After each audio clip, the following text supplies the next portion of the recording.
Dudes to Dads, brought to you by Dad University, is a podcast to help men understand and navigate the transition of being a single dude into a family man.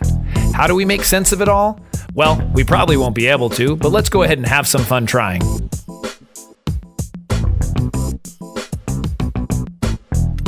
And we are back. We are back. I'm Jason Kreidman. I'm Alan Bush. And this is Dudes to Dads, episode 169. 169. And today's topic, traveling with a toddler. Oh, this is a good one. I know. I know a lot of people probably go through or have not yet gone through this aspect of we're going to go over both long car rides and long flights because there's a little bit of difference with what goes on in each of those.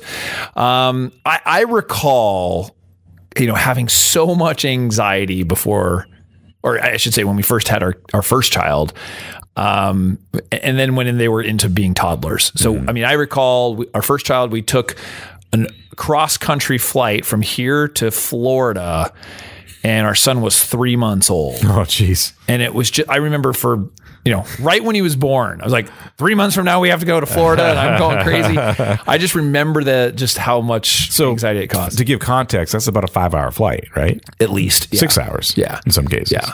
So it was like, okay, what are we going to do? And actually what happened is she just breastfed the whole time. Load them 6 up. hours of breastfeeding. It's one way to shut them up. Yeah. People were like, you actually have a baby there? Didn't even realize. But a long car ride or a long flight can be a nightmare if you're not well prepared. Yeah. Absolute nightmare. It's one of the hardest. Well, it's one of the 27 hardest things about having a toddler. That'll be the next podcast. Sorry, 270 hardest things about having a toddler. So I just figured I would give some tips, some things that worked for us, to help you survive the trip. So when it comes to car rides, I have found that scheduling the ride around nap time. And most parents figure this out. So in other words, the car often is a great place for the child to fall asleep. Yeah. The movement, the positioning, it's good. And so, I know of, there's people that just take, especially when it's a baby, they'll go and drive around until the baby falls asleep. For a couple blocks and come back. That actually happens. And part of that is the positioning at an angle, as we've said. They're at an angle and the movement of the car. So they love it. So if you can do that, the child will sleep in the car. Dude, I still do that. I'll still nap in a car, man. Totally. I just thought about that long road trip. Your girl's going to drive. You're like, all right. Yeah, awesome. Sweet. Like one of my buddies wants to drive. Great. I will take a nap. Yeah. And you have to figure out if your child is more cranky before they get to sleep or after they wake up. Yeah. That has a bearing on it too. Sure. Because they're not going to necessarily sleep the entire way there. Right. So okay, let's say they're good to sleep for 2 hours. But it's a 4-hour drive. Right. So do you plan on the last 2 hours them sleeping? Right. Or the first 2, either way, or in the middle, maybe? Yeah. So you can cushion an hour on either side of it. Right. Just kind of know that's, you got to know your child for that. Sure. Second one, pack snacks. Yeah. Then pack more snacks and then some more. So nothing generates hunger like boredom. And I want to make sure I have that on an Instagram post. Yeah, it should be on a bumper sticker at least. But you know what? You want to use the snacks when you absolutely need it. So you don't want to they're not the go-to right away. Well, it's not like a pacifier. No. So you don't want to be like, hey, you want a snack? No. You use the snack as a way to get them to be quiet. Yeah, right. Sure. And to calm down.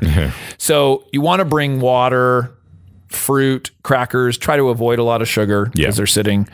Bring water, fruit, crackers, of course, anything that doesn't make too much of a mess, but snack up. Yeah. So if you're a new dad, snack up. It's a good one too. Snack up. Snack up. Yeah. Snackup.com. Taking that one. Patent pending. Number 3, plan to stop. So even if nobody requests to stop, I'm going to suggest doing it anyways. Yeah. I will tell you too that a child may, or depending on their potty training won't give you a lot of warning. Right. And sometimes it's to the extent of, hey, I'm going to the bathroom right now. So that's one reason to stop. So even if it's 5 to 10 minutes and, halfway through, whatever, get them out of the car, walk around, stretch, use the restroom. Okay. And even sometimes this might be for me, but it's good for the kids too. Yeah. That's why I said, even if you don't have to, it's just good to do that. I think it's good to plan that. And like you said, there's certain rest areas and rest stops on long road trips that you mentioned. That would be a good place to stop. Or if you're going to stop at some gas station to get another snack. Yeah. And sometimes we don't think about it because they're being really good. Yeah. Or they're into something or whatever, but that can quickly change. Yeah. So we're talking, this is about preemptive issues. Yeah. And you want to make sure that, stopping using the restroom is going to do that. So, and that, you might get that from experience or just, hey, take a guess and, know if it's a 4-hour drive, maybe you're going to stop twice. Yeah. In between or something. I do have a weird respect for a kid who goes, I'm going to the bathroom right now. I know. It's very zen of that kid. You just hope he has a diaper on. Like, oh, all right. Well, or usually it's about 10, it's like, hey, I got to go to the bathroom. And, when you deal with an adult, it's like, okay, hey, we'll get off at the next stop. I can hold it or whatever. Yeah. I mean, I've got a couple minutes, whatever. But like, it's like, no, I need to go now. Yeah. Yeah. And the kid has a very small bladder and they're like, yeah, that does happen. So number 4, play seeing or verbal games. And I'll explain this one is, we used to play the alphabet game as a kid in our car with our family. Okay. And so we've done the same thing with our kids. And basically when they're old enough to understand and see and recognize the alphabet is you look for signs and letters and things out everywhere. And you go through the alphabet. And there's a couple different ways to play. The one, if they're a little bit older, the way to play is everybody using the honor system goes through the alphabet themselves. So they have to see the A, the B, but you don't necessarily announce it. You might say on occasion, you say, hey, what are you up to? And you're like, I'm on J, I'm on M, whatever. But they have to see it. If they're not honest children or they're younger, you kind of play together and you say, hey, there's an A. All right, what are we looking for next? B, and it can take a long time and it actually can work pretty well. The difficulty is if you're in the middle of the desert and there's only a sign every 5 miles. Yeah. It says, no, that's Las Vegas. Like that's it. That's all it says, for 200 miles. Right. That might be a problem, but things like that, there's all, or I spy something in the car, that's a classic. That kind of stuff. Yeah. And that can pass a lot of time. Yeah. So it's good. So number 5 is bring entertainment. So books to read, coloring books, stuffed animals, action figures, etc. Now, this you're going to have to be prepared for.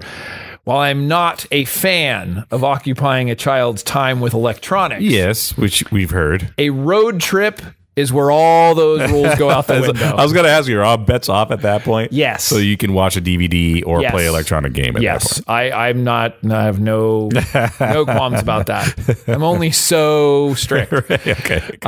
Even you could be lenient on that. Yeah, the rules go out the window. For short rides, I don't think it's a good idea because then they don't have the ability to entertain themselves. Well, and I think balancing it with some of the things you're mentioning also helps too. It's like, we'll spend time doing kind of fun family stuff or I Spy or something. Yeah. And then, all right, watch a movie.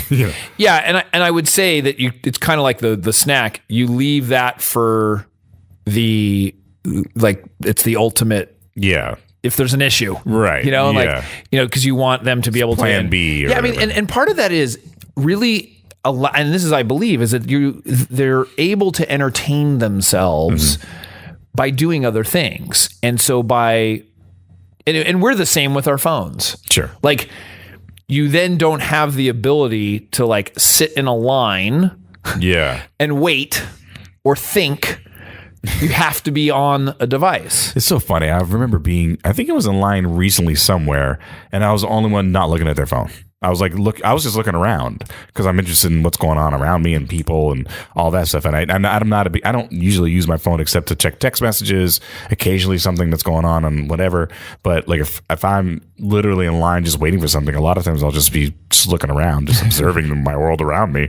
When I found that unusual, I'll be looking at a bird. Yeah, I still have the romantic idea that we don't need to use our phones at all times, as much as I'm guilty of it. Sure, and I'm guilty of it as well. But yeah. So you still want to limit the amount of screen time. And for sure. Along with that, or within the entertainment, kind of a good compromise, I think, is audio stories and audiobooks. Yeah, that's a good idea. So maybe a podcast. A podcast would work. So instead of a movie, you get an audiobook or podcast. And this allows them to use their imagination. Mm-hmm. So it's kind of nice. It's like, you can put on headphones. Maybe you're using a phone or an MP3 player or whatever you've recorded, Audible, something like that. Yeah. And they can listen to the story. Right. And that's really cool too, because it does occupy them time, but they are still using their imagination in some aspect. And it just seems a little bit less mindless. Yeah. Yeah. And I guess you're talking about toddlers. I think music would probably be kind of in the realm of that, like playing some songs. Yeah, music's good too. Yeah, music's good too. I mean, a lot of, as the kids get older, they'll probably be more into music. Right. Yeah. And so that works. Yeah, but there could be some child songs I might like a little bit more. Number 6, rotate seats. So this is an interesting one too, is if you have more than one child, put them in different places halfway through the trip. So you're giving them, 1, a different perspective, 2, they may be next to somebody, depending on how many kids you have or whatever. Yeah. And so you kind of change that up. I would imagine that would change with age too, because if you had a kid that's still in a car seat. Well, you just move the car seat. It takes some extra effort. Yeah, you can still do that, I guess, right? Yeah. So, okay. It's just a way, especially if you have multiple children. It's like, one gets to see mom. Sure. Or whatever. The other, and this just happens sometimes with competitive children. It's like, or I don't want to sit next to her the whole time. You say, okay, well, we'll switch halfway through. Yeah. Or something like that. Or even just see the left side of the freeway or whatever. Yeah, there's a ton of reasons. It changes.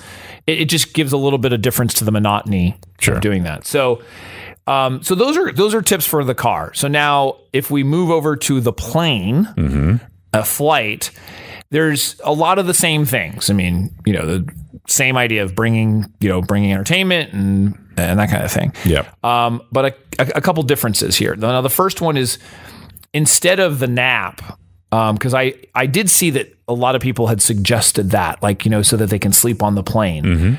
My experience personally is that my children never wanted to sleep on the plane. Because it's so exciting. They were too excited. Yeah. Yeah.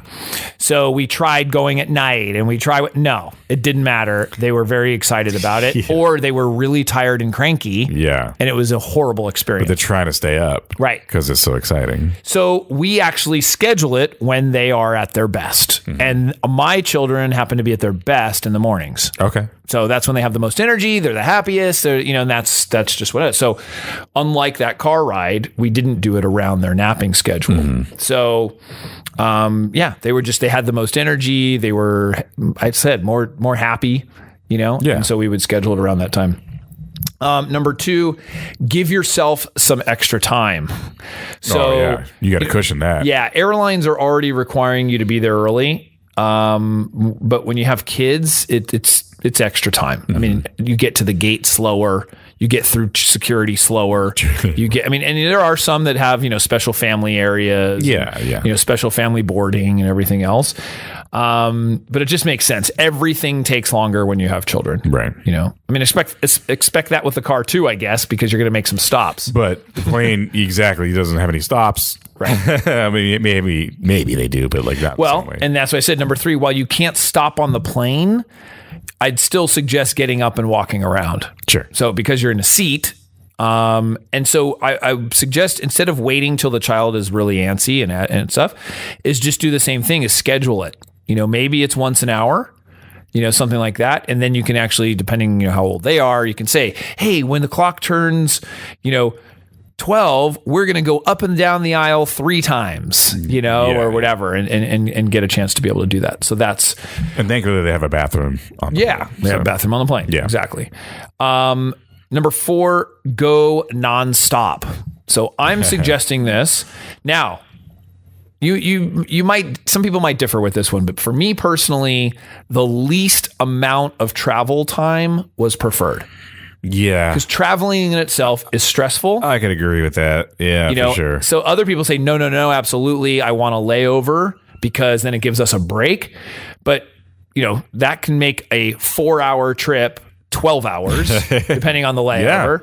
Yeah. And so for me, that just never worked. Well, that's even tiring for an adult in some cases, right? So you might be laid over for a couple hours and like you said, extends the entire trip. Yeah, it's just never been a preference of ours. And our children responded better just going straight through. If it's going to be painful, let it have less time being painful. Sure. And just get it done quicker. Right. Put yourself out of your misery quicker. Number 5, bring lollipops or gum. Sugar-free, of course. I was literally thinking the gum thing right before this one. Right. So the ears typically have problems with them popping, and a lot of parents don't realize this. And we've seen it. Repeatedly as we've traveled. Sure. Where we'll have extras or something, and then give it to a parent, and then the child stops crying. Right. Because the parent doesn't realize the child's crying because their ears hurt. Yeah. And so that can happen. It helps the ears pop, just by the chewing motion and such. And so. I heard it's worse with toddlers than it is with like newborns. Yeah, I don't know. That's what I was told. Yeah. Someone told me that, or I don't know. Could be. Or this, maybe a friend. Maybe they're just more developed. Yeah, I guess. I don't know. Maybe they notice it more. I don't know. Like it could be maybe their sinus cavity or something. I have no idea. Yeah, according to my doctorate in early child studies. Yeah, I don't know. That you're right. Though that could be the case. I'll give you that one. Yeah. Number 7, have them sit near the window. Mm-hmm. So the aisle can be a little dangerous, actually. People walking by, getting whacked. Also, just them reaching out. Sure. to people in the aisle. Pulling on the cart or whatever. And then the cart actually being hit. My shoulder always gets hit by the cart. It's like, I don't know. Just having a little bit wider shoulders, I always get hit by the cart. And they're always like, oh, excuse me. And actually, I was just on a flight, at least it was a short one. Yeah. And I guess my knee was a little far out. And the flight attendant literally kicked my leg as she was walking by. It hurt so bad. And I was just like, oh, sorry. Obviously my leg was a little bit protruding out, Yeah. She seemed fine, but it hurt so bad. That's so fun. And especially if you're on the tall side. You're relatively tall. You are a little over 6 feet, just right? 6 feet. Yeah. And then I'm kind of in the same realm and a bit broad shouldered too. Yeah. And so people kind of bump in. If it's the same thing, I'm from the aisle. I'm pretty much going to guarantee, unless I squeeze in. Totally. Because the seats aren't as I think they're a little smaller in the regular class anyway. So. Yeah. No, for sure. And then the last one, number 7, bring snacks that last. So unlike just snacks in general, you're going to want to bring things that will last you for quite some time. And so those can be things like raisins, goldfish, pretzels, grapes, little things that they take little bits at a time so that you can give them 400 of them rather than them just gulping them. Yeah. And then where's the next one? Yeah. You got to think of mess, but it can be good. Anything where they're going to eat one at a time and do that versus like a big cracker or something. It's just, they're going to stuff it in their mouth and they're done. Right. And it's like, okay, that didn't last very long. Right. So you want the things to last and give them a little bit at a time. Yeah. And that would be good. Little breadcrumbs. Now, just some tips for the parents. I'd suggest meditation prior. Sure. Get a good night's sleep if you can. Traveling with toddlers or babies is not easy, and there's some other travel tips about when to use strollers and that kind of stuff. I didn't get into that stuff. Yeah, this was more like on the plane itself. But you're going to want to be refreshed. You're going to be wanting and ready to take it on. Try not to stress and just know that it is difficult. And, and a lot of times we worry about what other people are going to think, that's what I was really worried about when I had the baby. It was like, I remember I didn't want the baby to be crying and disturb everybody and whatever. And the only people who The only people who care are people who don't have children. Right. Anyone who's had a child Yeah.